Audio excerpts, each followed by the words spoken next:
સાવરકુંડલા તાલુકાના દાર ગામથી પીઠવડી ગામ સુધીના માર્ગ પર બનાવવામાં આવેલ સેફટી દિવાલમાં નબળી કામગીરી સામે આવી છે। કરોડો રૂપિયાના ખર્ચે બનાવવામાં આવેલી આ સેફટી દિવાલો હાથ લગાવતા જ લુણાની જેમ ખરવા લાગી છે।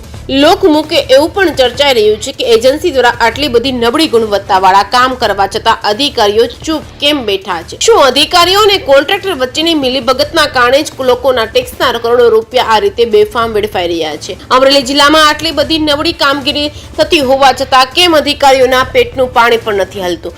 શા માટે એજન્સી અને કોન્ટ્રાક્ટરો પોતાની રીતે નબળી કામગીરી કરી રહ્યા છે? શું અધિકારીઓ વિઝિટ કરવા જતા હશે કે નહીં, તે એક પ્રશ્ન ઊભો થયો છે। લોકોની માંગ છે કે તંત્ર તાત્કાલિક કાર્યવાહી કરી જવાબદાર અધિકારીઓ અને કોન્ટ્રાક્ટર વિરુદ્ધ કડક પગલાં ભરે, જેથી ભવિષ્યમાં આ પ્રકારનો ભ્રષ્ટાચાર પુનઃ ન વર્તાય। હવે આ નબળી કામગીરી સામે ક્યારે રોક લાગશે, ક્યારે તંત્ર હરકતમાં આવશે, તે તો હવે આવનારો સમય જ બતાવશે કે શું થશે।